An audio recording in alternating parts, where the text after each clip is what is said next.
Hello friends, welcome to my YouTube channel. तो दोस्तों, आप इस तस्वीर को देख के जान सकते हैं कि आज मैं किस टॉपिक पे बात करने जा रही हूँ। तो दोस्तों, आज की वीडियो में जानेंगे जनरेशंस ऑफ कंप्यूटर की पीढ़ियाँ। शायद दोस्तों आपने कभी न कभी ये जरूर सुना होगा कि कंप्यूटर की पीढ़ियाँ होती है, पर शायद दोस्तों किसी किसी को पता होगा कि कंप्यूटर की पीढ़ियाँ कितनी प्रकार की होती हैं। दोस्तों, आज की वीडियो इसी बात पे आधारित है कि कंप्यूटर की पीढ़ियाँ कितनी प्रकार की होती हैं। तो दोस्तों, सबसे पहले जानेंगे कंप्यूटर का आविष्कार किसने किया था। 1823 ईस्वी में चार्ल्स बेबेज ने गणना मशीन बनाई थी, जिसकी मदद से आधुनिक कंप्यूटर का विकास हो सका। इससे चार्ल्स बेबेज को कंप्यूटर का जनक कहा जाता है। आधुनिक कंप्यूटर के विकास में कई लोगों का अहम योगदान है। एलन ट्यूरिंग को आधुनिक कंप्यूटर का जनक कहा जाता है। कंप्यूटर के जनक, father of computer, Charles Babbage को भी कहा जाता है। आधुनिक कंप्यूटर के जनक एलन ट्यूरिंग। तो दोस्तों, अब जानेंगे कंप्यूटर का इतिहास, पीढ़ियाँ, जनरेशंस ऑफ कंप्यूटर। कंप्यूटर की जनरेशन से पता चलता है कि कंप्यूटर कैसे विकसित हुआ और कभी जो कंप्यूटर बहुत बड़ा हुआ करते थे, आज वे कैसे इतने छोटे हो गए और ये मानव की सबसे बड़ी ज़रूरत कैसे बन गया। कंप्यूटर के विकास को 5 पीढ़ियों में बांटा गया है दोस्तों, पर आपको आज मैं इस वीडियो में डिटेल्स में समझाऊंगी कि 5 पीढ़ियों में किस प्रकार से बांटा गया है।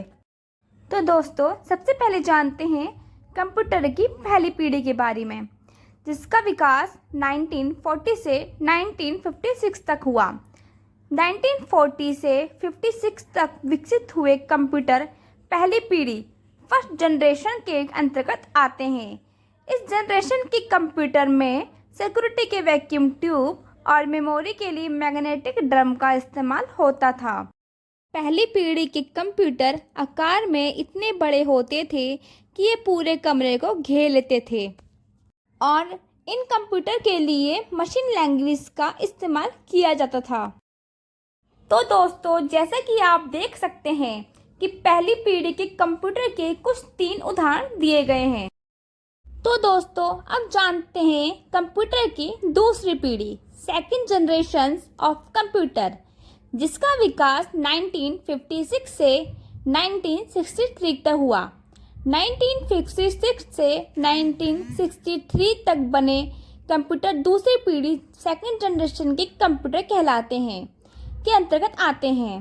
इस जनरेशन के कंप्यूटर में वैक्यूम ट्यूब के स्थान पर ट्रांजिस्टर का उपयोग किया गया था। जैसा कि दोस्तों आपने जाना कि पहली पीढ़ी के कंप्यूटर में वैक्यूम ट्यूब का इस्तेमाल किया था, परंतु दूसरी पीढ़ी तक आते आते वैक्यूम ट्यूब की बजाय ट्रांजिस्टर का प्रयोग किया जाने लगा। साथ में इनका आकार भी कम हो गया था।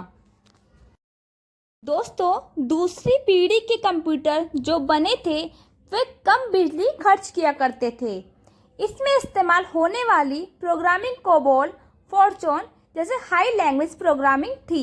जैसे कि आपने जाना कि पहली पीढ़ी के कंप्यूटर में मशीन लैंग्वेज का प्रयोग किया गया था, परंतु सेकंड पीढ़ी के कंप्यूटर में हाई लैंग्वेज का प्रयोग किया जाने लगा। और दोस्तों, दूसरी पीढ़ी के कंप्यूटर के उदाहरण नीचे कुछ दिए गए हैं 3, जिसे आप अपनी कंप्यूटर स्क्रीन पे या लैपटॉप या जहां भी आप इस वीडियो को देख पा रहे हैं वहां देख सकते हैं।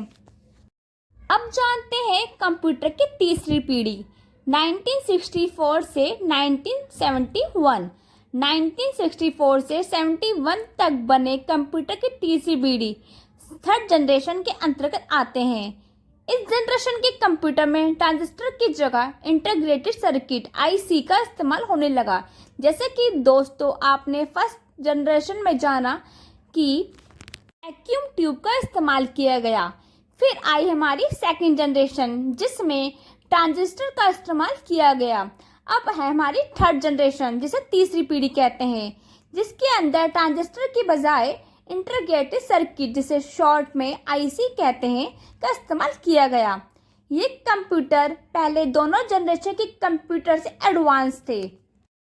जैसा कि दोस्तों आपने अभी जाना कि कंप्यूटर की तीसरी पीढ़ी में आईसी का इस्तेमाल किया गया, जिस कारण कंप्यूटर का आकार और छोटा हो गया था और इनमें डेटा इनपुट करने के लिए कीबोर्ड माउस का इस्तेमाल होने लगा। मीन्स कि कंप्यूटर का जैसे जैसे विकास बढ़ रहा था टाइम के अकॉर्डिंग, वैसे वैसे कंप्यूटर का आकार छोटा होता गया।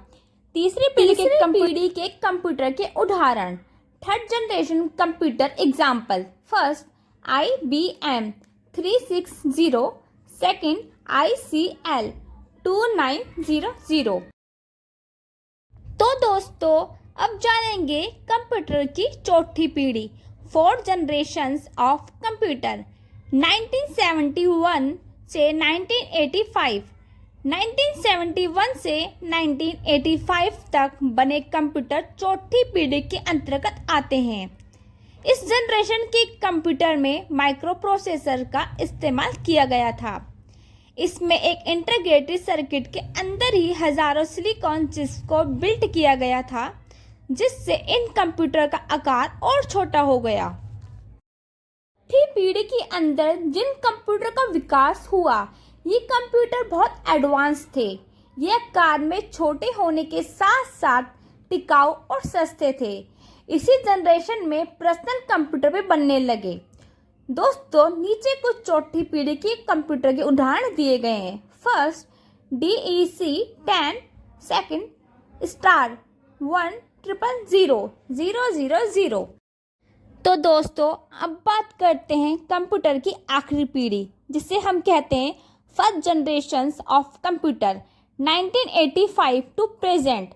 1985 के बाद के बने सभी कंप्यूटर पांचवी पीढ़ी के कंप्यूटर के अंतर्गत आते हैं। इस जनरेशन के computer ULSI means ultra large scale integrations तकनीकी से बनाए गए हैं, जिसमें एक माइक्रो प्रोसेसर चिप में लाखों कंपोनेंट को बिल्ट किया गया है। आर्टिफिशियल इंटेलिजेंस होने के कारण आने वाले पांचवी पीढ़ी के कंप्यूटर खुद से ही निर्णय लेने में सक्षम हो सकेंगे। दोस्तों पांचवी पीढ़ी के कंप्यूटर के उदाहरण हैं डेस्कटॉप, लैपटॉप। तो दोस्तों आज की वीडियो हम यही समाप्त करते हैं, और अगर आप लोगों को कुछ पूछना है तो आप नीचे कमेंट्स बॉक्स में पूछ सकते हैं। दोस्तों अगर आप मेरे चैनल पे नए हैं तो प्लीज़ मेरे चैनल को लाइक, सब्सक्राइब एंड शेयर करना ना भूलें। धन्यवाद।